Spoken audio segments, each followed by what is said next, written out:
My daughter humiliated me in front of her in-laws by calling me a deadbeat dad, then expected me to quietly fund her wedding. Instead, I chose dignity over disrespect and made a silent toast to self-respect. This story reveals the moment I finally walked away and why I don't regret it. Hello everyone, welcome to Reddit Visuals. You ever realize too late that someone you love only loves you when you're useful to them? That some wounds don't bleed, they humiliate. My name is David, I'm 58. I've been married to my wife Linda for 12 years. She's Morgan's stepmother and honestly, the voice of reason I should have listened to sooner. For the better part of 2 decades before I met Linda, I was a single father raising my daughter Morgan mostly on my own after her mother left when she was 4. I say left because abandoned still hurts too much to admit out loud. But I stepped up. I worked double shifts, missed vacations, skipped hobbies, all so Morgan could have everything I didn't have growing up. Linda used to joke that I spoiled Morgan rotten, but she said it with love. Now I wonder if she was trying to warn me. I used to think, naively, that if you gave your child love, time, and stability, they'd grow up knowing your worth. Turns out, entitlement can grow in the shade of even the deepest love. Morgan was my everything for so long. My life revolved around her. Ballet classes, I was there. Flu season, I slept on her floor. College, I paid for every cent. I put off buying Linda the engagement ring she deserved to make sure Morgan graduated debt-free. Linda never complained, but I see now how unfair that was to both of them. The first red flag should have been when Morgan barely acknowledged Linda's presence in our lives. When we got married, Morgan was 22, old enough to understand that her father deserved happiness too, but she treated Linda like furniture, polite enough but never warm, never like family. The second red flag was how Morgan's attitude shifted once she started dating James, this guy from a wealthy family. Think trust funds and old money people who wear boat shoes unironically. They run some family investment firm and act like their money makes them better than everyone else. I never fit in with them, and honestly, I didn't try to. I come from a blue-collar world. I own a small contracting business. I wear boots, not brogues. I speak straight, not in layered condescension. From the beginning, I noticed something changing in Morgan.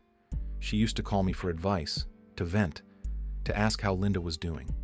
But once she got serious with James, the calls turned into texts, then just updates about her life, then nothing unless she needed something. Linda noticed it too. "She's using you, David," she'd say gently. "When's the last time she asked how you're doing?" I'd defend Morgan. "She's busy. She's building her own life. This is normal." But Linda was right. It wasn't normal. It was calculated. Still, when Morgan got engaged, I wanted to do right by her. This was my little girl's wedding. So I started contributing. Paid the $8,000 venue deposit without being asked. Bought her $3,500 dream dress when she mentioned loving it. Covered the $4,200 catering down payment. All told, I was already in for $15,700 before we even got to flowers, photography, or music. Linda would watch me write these checks and just shake her head. "You know she hasn't even thanked you for any of this, right?" She was right again. Not one thank you, just expectations that I'd keep paying. Then came the engagement dinner that changed everything. James's family invited both sides to this overly formal dinner at some country club. One of those places where the waiters have more education than most people and the portions are smaller than my morning coffee. I was uncomfortable from the moment we walked in. Linda squeezed my hand and whispered, "Just a few hours, honey. We can do this." Everything felt like a silent test I didn't know I was taking. But I smiled. Linda and I sat together, tried to make conversation, even complimented their choice of wine when it tasted like expensive vinegar. Morgan was glowing. I'll give her that. She looked happy in a way I hadn't seen since she was little. That alone made the awkwardness worth it. Or so I thought. About an hour into dinner, James's mother, this woman who probably hasn't worked a day in her life, turns to Morgan and says, "Darling, tell us about your family. I hear your father is in trade." The way she said trade like it was a disease. Morgan laughs. Not a nervous laugh, a real, genuine laugh, like someone just told the funniest joke she'd ever heard. Then she says, "Oh, my dad? He's basically the family's lovable deadbeat. Always trying to help, but never quite getting there, you know? But hey, at least he means well." The table went quiet for about 3 seconds. Then James chuckled and said, "He's got a good heart, though." More laughter. Polite, condescending laughter. At me. While I sat right there. Linda's hand found mine under the table and squeezed so hard I thought she'd break my fingers. I sat there, the salmon I hadn't touched growing colder, wondering what part of my life Morgan thought was deadbeat. Was it the years I came home with splinters in my hands and concrete dust in my hair, working 60-hour weeks to afford her dance lessons? The busted knee I never got surgery for because the insurance deductible would have eaten into her college fund? The nights Linda and I ate mac and cheese so we could send Morgan spending money? Deadbeat. That word didn't just slap me, it destroyed me. Linda leaned over and whispered, "We're leaving. Now." But I shook my head. I wasn't going to give them the satisfaction of seeing me run. I smiled, finished my wine, made small talk about the weather, and stayed until dessert. But inside, something died. The father who would have done anything for his daughter, he left that table and never came back. The next morning, I woke up at 5 a.m. like I always do, made coffee for Linda and me, and stared at the folder where I kept all of Morgan's wedding receipts. $15,700 paid. No thank yous. No appreciation. Just deadbeat jokes at a table full of people who'd never worked a real day in their lives. Linda found me in the kitchen 2 hours later, still staring at those receipts. "What are you thinking about?" she asked. "How much respect costs," I said, "and whether I can afford to keep buying it for people who'll never pay me back." 3 weeks passed without a call from Morgan, not even a, "Hey, thanks for coming to dinner," but then I got a text. "Hey, Dad! Need your help finalizing the photographer and DJ. The deposits are $2,800 and $1,500. Can we use your card? Wedding planning is so stressful." That was it. No apology, no acknowledgement, just a request for another $4,300 like I was her personal ATM. I showed Linda the text. She read it twice and said, "What are you going to do?" For the first time in Morgan's life, I said the word I should have learned years earlier. No. Not just to her request, but to the role I'd been playing. The role of the invisible bank account. Of the man who pays the bills while his daughter rewrites history to impress people who think money makes them better than everyone else. I texted her back, "Morgan, I love you and I always have. But I won't fund another cent of this wedding. Love isn't a transaction, and neither is respect. When you're ready to treat me like your father instead of your ATM, we can talk." She didn't respond for 4 days. Then she called, not texted. Her voice was different, higher, panicked. "Dad, what do you mean you won't help? You can't just abandon me 3 months before my wedding." "I'm not abandoning you, Morgan. I'm stopping you from taking me for granted." "This is about that stupid dinner, isn't it?" "God, Dad, it was just a joke. You're being way too sensitive." Sensitive. There's that word again. The one people use when they hurt you and want to make it your fault for feeling pain. "If calling your father a deadbeat in front of strangers is your idea of a joke," I said, "then maybe you need to learn what funny actually means." She hung up on me.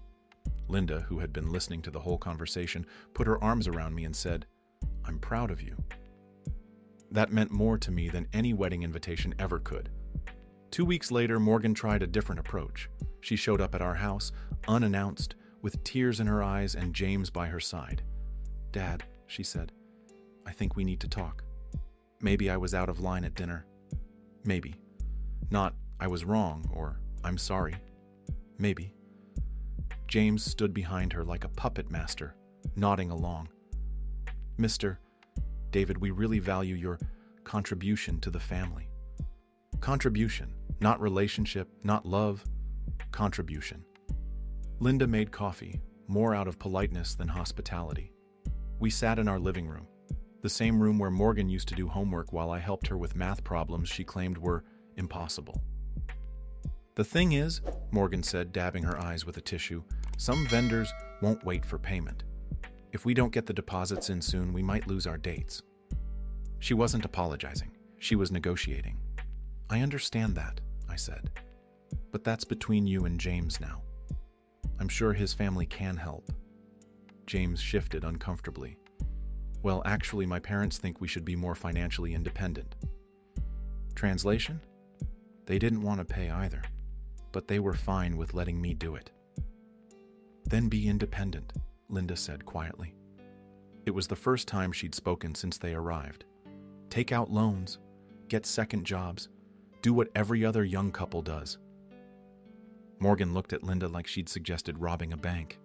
That's not fair. Dad always helps me. Your father, Linda said, her voice steady but firm, has been helping you for 28 years. When does it end? Morgan had no answer for that. They left 20 minutes later. The next month was quiet. Too quiet.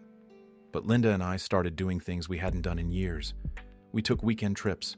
We went to movies. We had dinners that didn't involve discussing Morgan's latest crisis or need for money. It was peaceful. It was also heartbreaking. Then, 2 weeks before the wedding, Linda gets a call. It's Morgan. Is Dad there? She asks. He's in the garage, Linda says. Do you want me to get him? Actually, Morgan says, can I talk to you first? Linda puts her on speaker so I can hear from the kitchen. I want Dad at my wedding, Morgan says. I know things have been weird, but he's still my father. James's parents are asking why he's not involved in the planning anymore. Not because she missed me, not because she was sorry, because people were asking questions. Linda, bless her heart, said exactly what I was thinking. Morgan, your father loves you, but love requires respect. If you want him at your wedding, start by treating him like the man who raised you, not like an inconvenience you need to manage.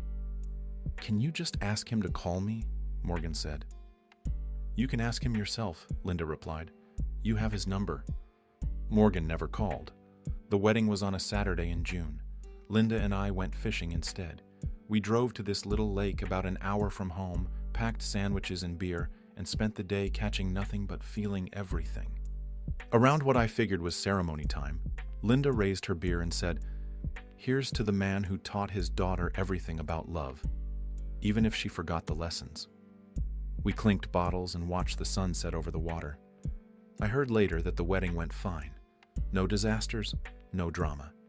Morgan looked beautiful.